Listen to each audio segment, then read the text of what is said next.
Hello, I'm Paul Henault for Simsbury Community Media, and today we are interviewing Deb Bibbins, founder and CEO of For All Ages, a Simsbury-based organization with a statewide impact.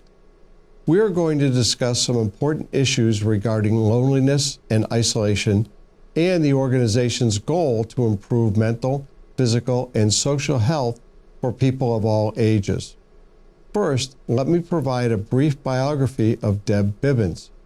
She went to UConn and has a BS in finance, an MBA from UMass Amherst, and a law degree from UConn Law School. Her corporate years included working in ever-increasing areas of responsibility for Travelers and the Hartford. She ended her corporate career as a vice president at the Hartford. She and her husband Ken live in Simsbury and have one adult daughter. Deb founded For All Ages in 2019 with Gary Sikorsky, a Rocky Hill resident. She is an intergenerational programs and social health champion. Deb is also a frequent keynote speaker and a contributor to various books on these subjects. We are pleased to welcome Deb Bibbins to our studio today. Deb, nice to have you here today. Wonderful to be here, Paul. Thanks so much. Yeah, this is great. Let's start off with asking, tell us about For All Ages and how you came about founding it. Sure. So back in 2018, I watched a family member go through a really tough time at the end of his life. He was the last of his friends to be alive. And as his friends started passing away, his social network shrunk. And while he had family around, it wasn't the same as hanging around with the guys. Yeah. And ultimately, my uncle passed away. And so I'll share that I'm referring to my dad. Mm-hmm. And my uncle passed away in Thanksgiving of 2018, and my dad passed a few short weeks later. Yeah. And so it was after watching him go through a really tough time and passing away suddenly that I started diving into the research, trying to understand what had happened, and found a body of research on loneliness and the detrimental health impacts of loneliness going back 20, 30, 40 years, and went looking for a nonprofit in the state of Connecticut that I could assist. I had been serving on the boards of a few nonprofits locally and really enjoyed that and loved what I was doing. And I thought, okay, let me go out and see what I can do to find a nonprofit with this mission of really tackling loneliness and bringing the generations together, and couldn't find one. And so I decided, all right, I guess I'm going to create one. This is what I need to do. Yeah. Oh, that's awesome. So tell me about the mission that you're doing. Yes, For All Ages is dedicated to connecting the generations and inspiring action by others to end loneliness, reduce ageism, and improve, as you said, mental, physical, and social health. Yeah.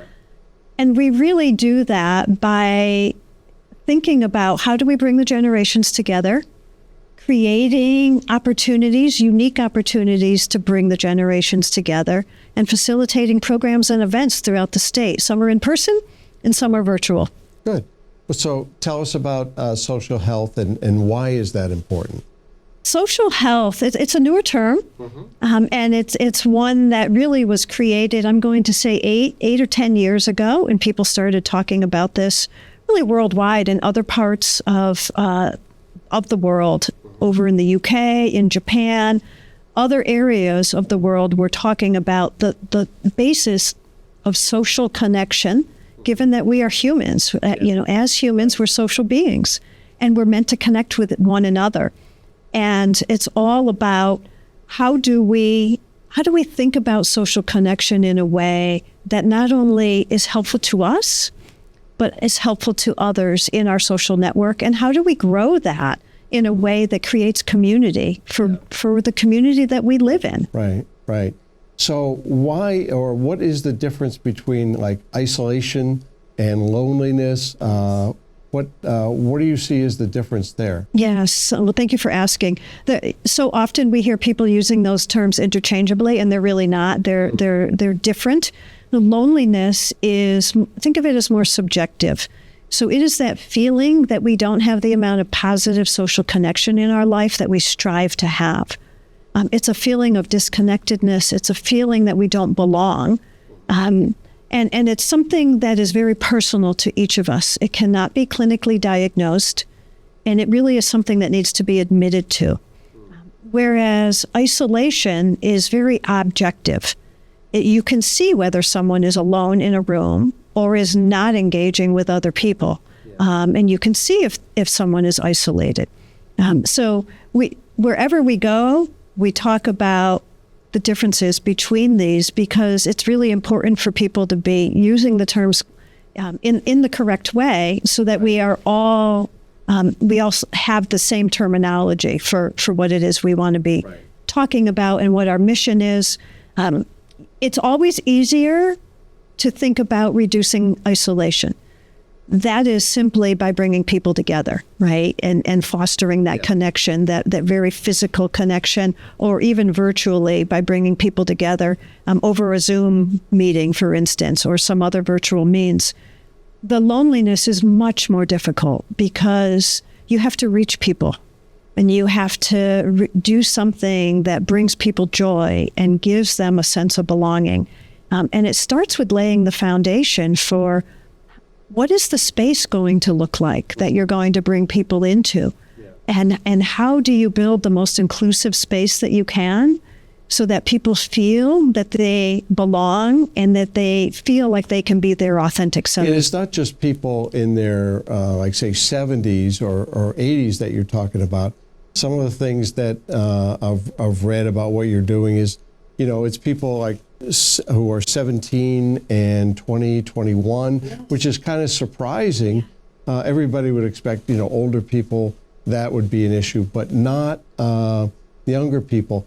What do you think are some of the causes for this? I've got my own ideas on it, but I'd rather hear from you. What do you think some of the causes are?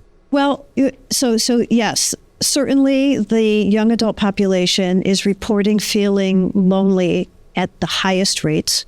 As I started doing this research, I was frankly surprised by that. I had assumed it was the older. Me as well, yeah.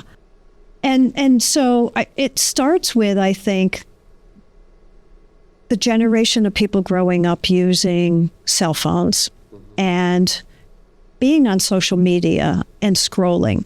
I've talked to people and they call it doom scrolling, actually, really? Which was a newer term that I hadn't heard of. Heard that, yeah. Where you're scrolling and you're looking at what your friends are doing and you are feeling like, gee, I'm not good enough. I'm not part of that group of people that look like they're having an awful lot of fun. Everybody looks like they're having fun, right? Right. And people, they forget that their friends are only posting the best of themselves. They're not posting about their entire life. They're posting about, the snapshots and the highlights of their life.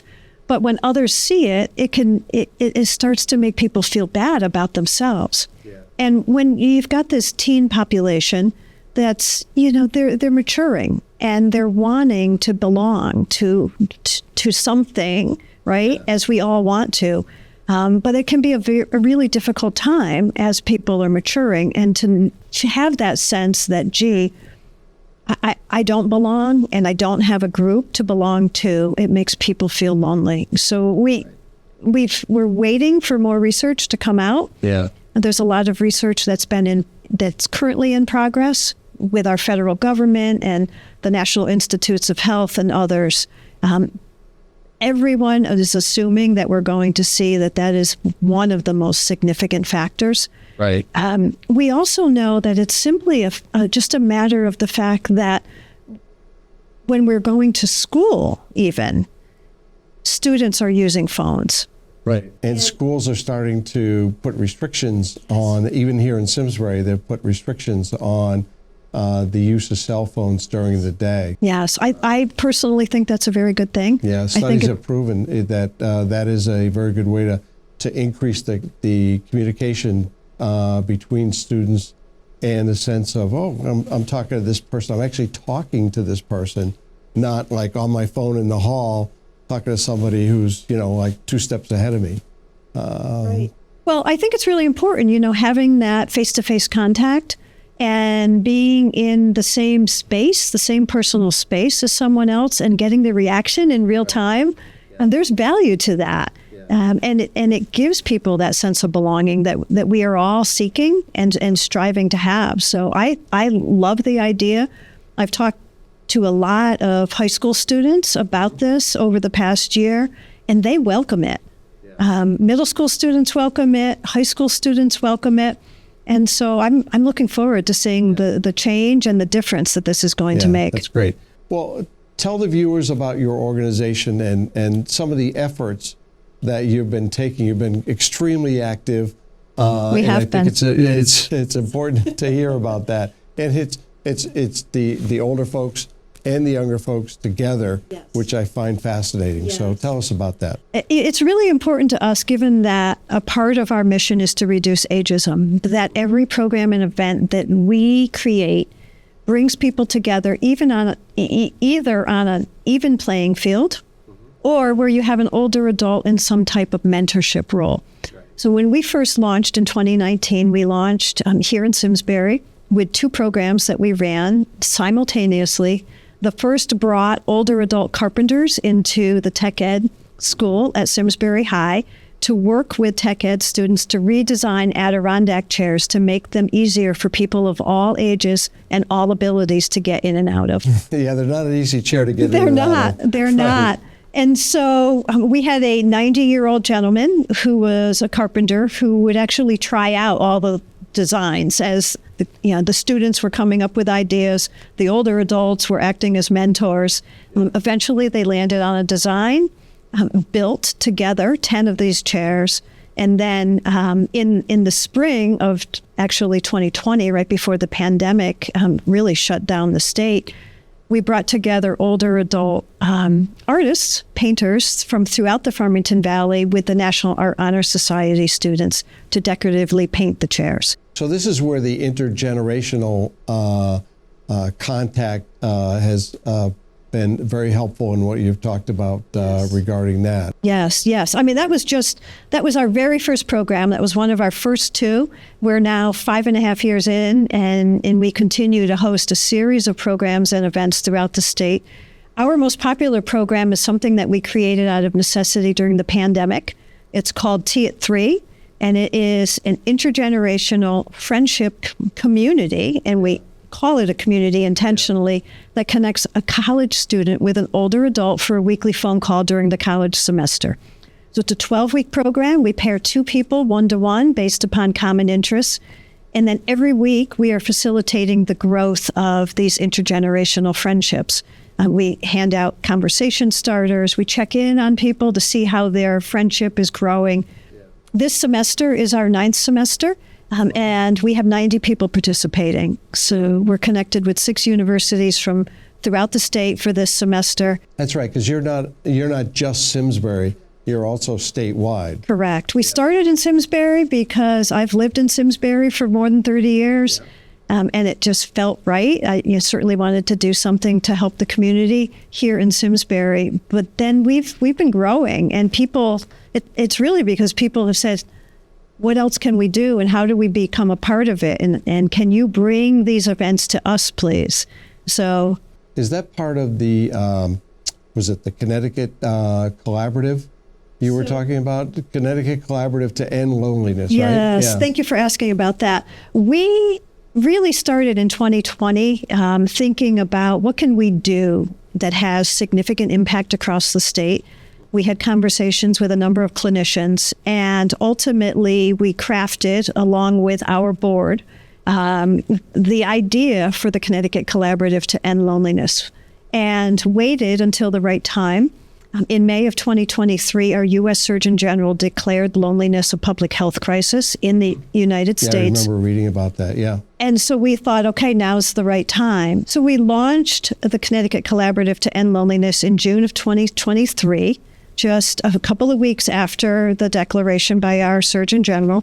And we started by bringing together senior leaders from public and private organizations who were interested in helping to foster social connection for Connecticut's residents.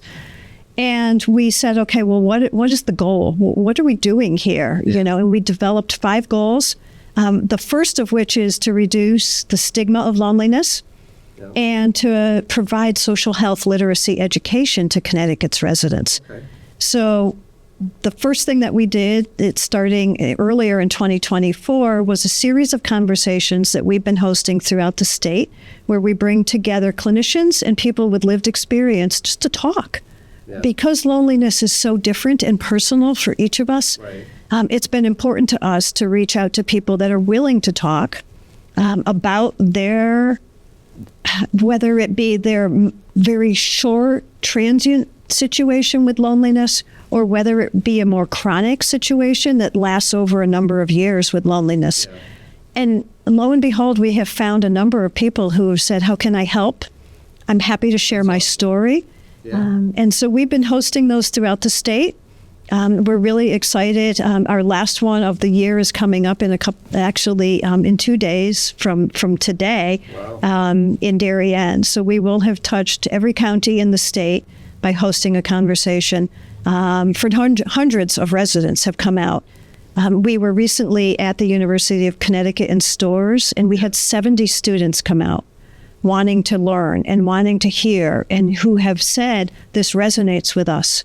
We know that we need to do something different. Yeah.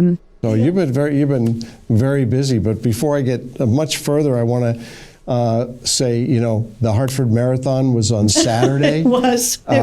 You raced the 5K. The 5K. Yes. And you also had 100 volunteers to raise funds. Yes. So Yes. tell us about that. The weather was perfect. The weather is perfect. It doesn't get any better, honestly. I think a number of people, not only on our team, but a number of people that were racing had had a PR, had their personal best of the race that they were doing.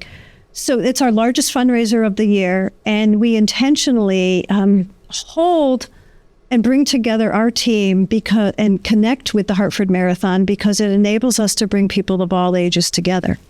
So it's truly in line with our mission to And your organization had a huge part to play for the marathon this year. Yes, we're honored to be named a premier charity, the premier charity this year. There was only one, and it was us. So we're so thrilled and so honored. It helps spread awareness of what our mission is. Right. And people have been coming out to us and saying, gee, we hope you're coming back next year because we want to get involved. Yeah, they had, I don't know the exact number, but thousands of runners. More than 9,000 racers. Wow. And then at least another 30,000 spectators. Yeah. So it was great for the city of Hartford. Honestly, it was wonderful for all ages. Yeah. We have raised an awful lot of money that goes right back into our programs. As a volunteer-driven organization, we take all of the funds that we receive, and it goes right back into creating and facilitating social connection opportunities. Yeah, and you're not an organization that has a huge staff and everything else. You're a volunteer-run organization. You're right. We have just a couple of part-time people, and everyone else comes to us as a volunteer. We're very blessed that people have reached out and have said, "How can I help?" Great. Now, one thing I'm interested in, what's the Comfort and Joy card campaign? Yes. How does that, I was kind of interested, okay, what is it? We sitting down writing letters? What are we doing here? We're making cards, literally. So during the pandemic, we really thought about what can we do within our mission to make a difference.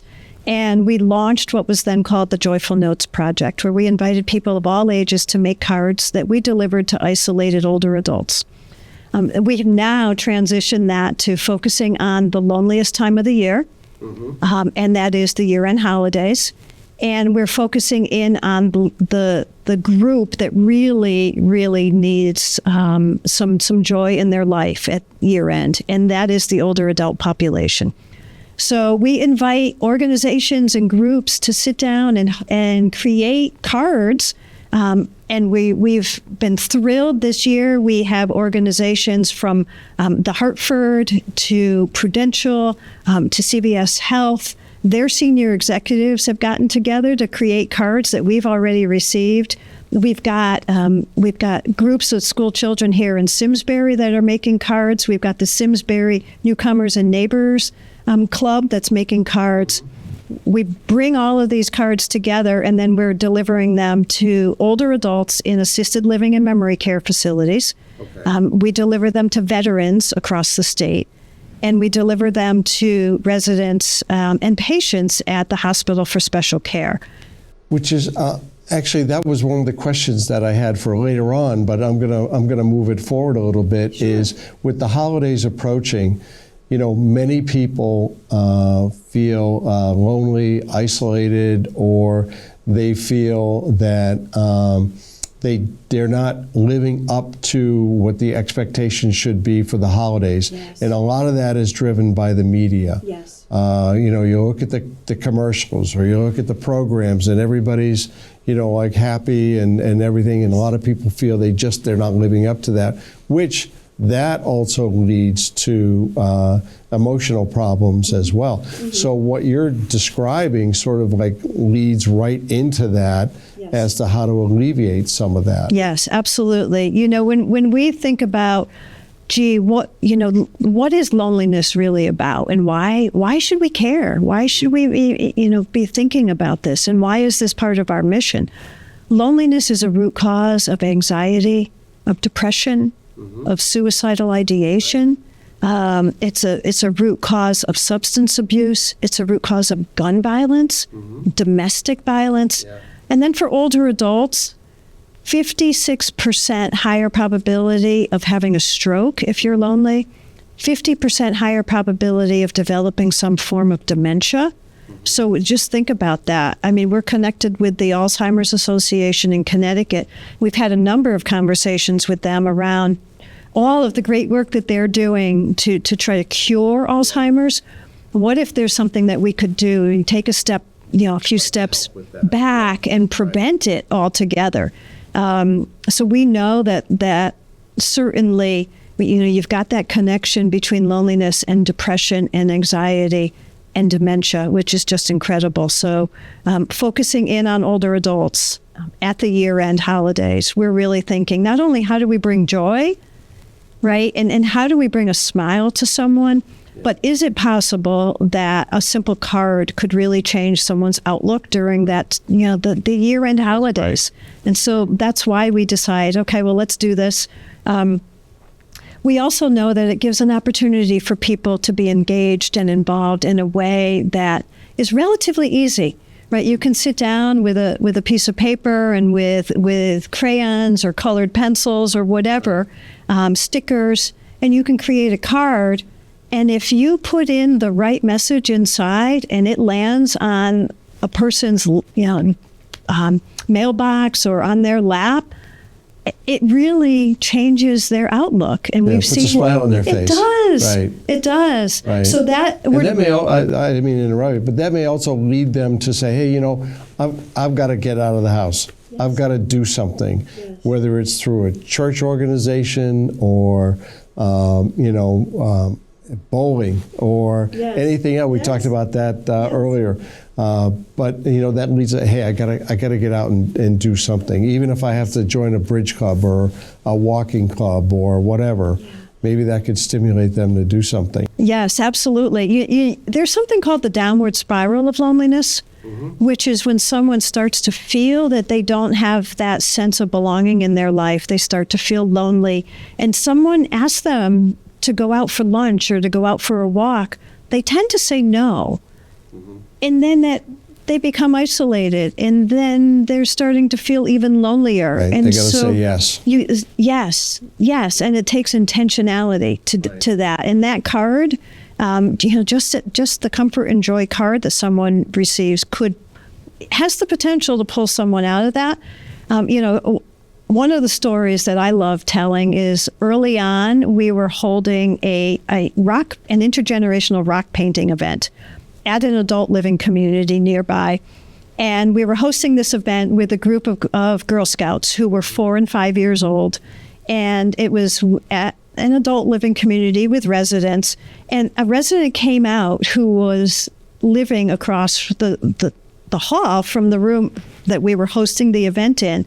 And she poked her head in, and she came in, sat down, had a great conversation with a couple of the Girl Scouts, mm-hmm. didn't paint any rocks. She just came out And then he went back into her room, and the next morning I got a phone call saying, "You will not believe what that program did." While our resident may not have actually painted a rock, she had an interaction that has changed her life, because what you don't know is that her spouse passed away 3 months ago, and she was self-isolating in her room.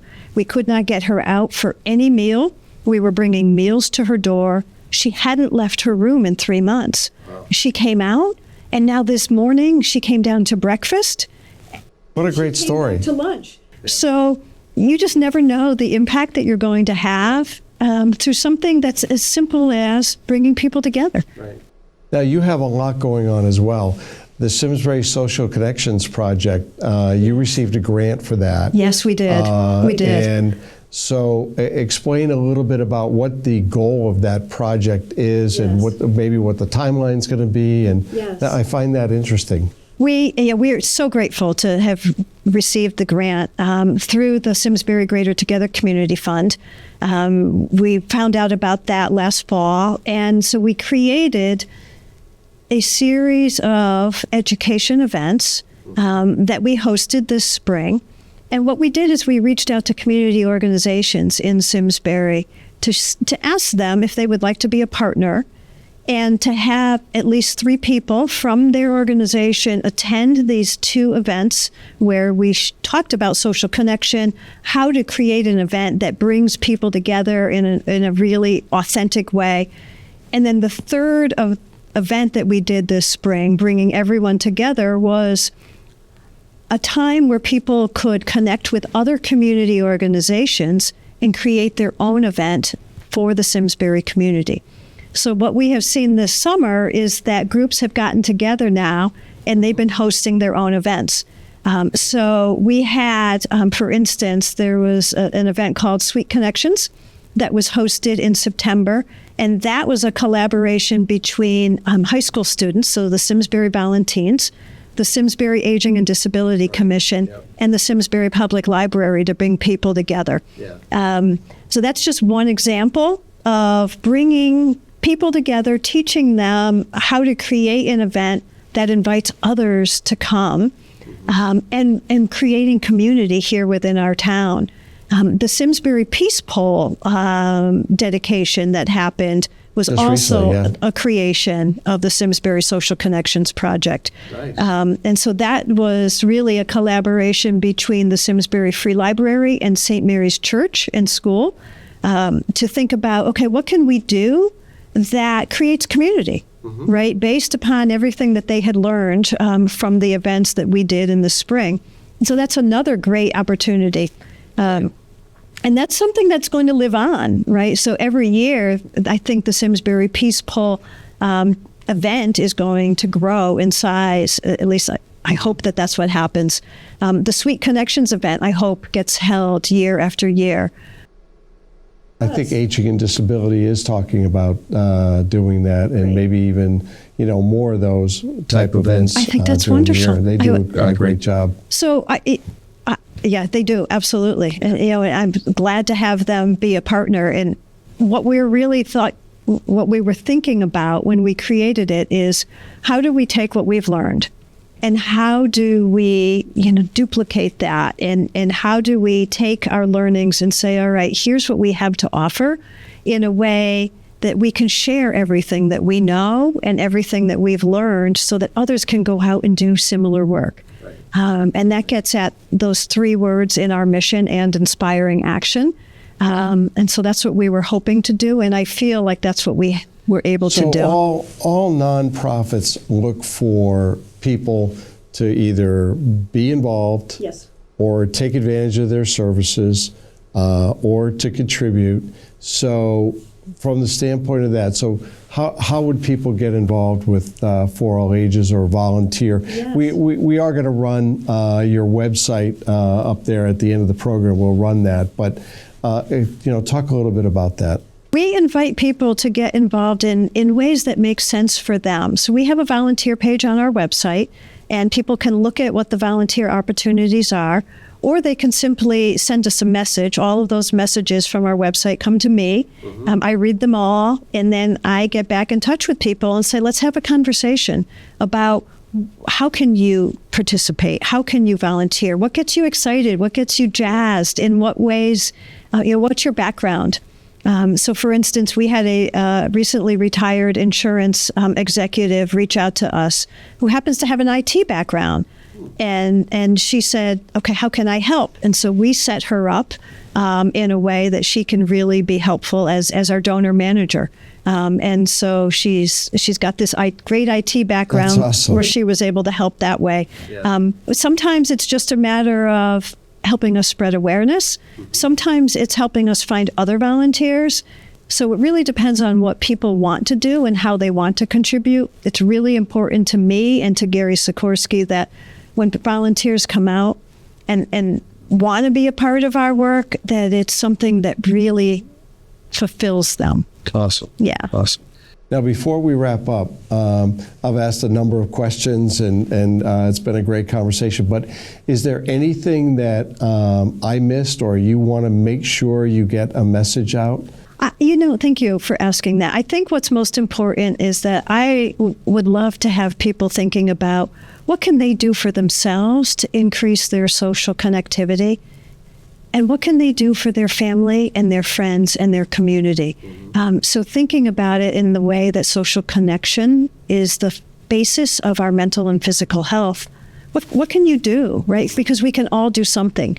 Whether it be reaching out to a relative that we haven't spoken to in 6 months and just having a phone conversation, or perhaps it's reaching out to a friend that we haven't talked to in a year and inviting someone out to lunch. And so it starts with each of us, right? Taking a little bit of action. And I believe that once everyone starts doing this in a more intentional way, that our communities will be stronger. That's great. That's great. Well, Deb, thank you so much for your time today. I think this has been a great conversation. Paul, thanks for having me. Your organization is just terrific, and I wish you the best of luck with what your mission is. Thank you so much. Yeah, thank Appreciate you. it. All right. Take care. Take care.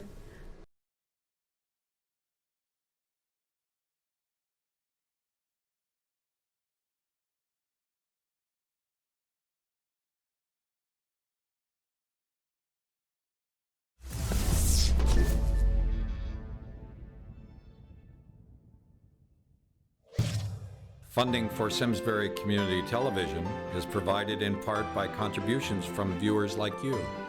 Thank you.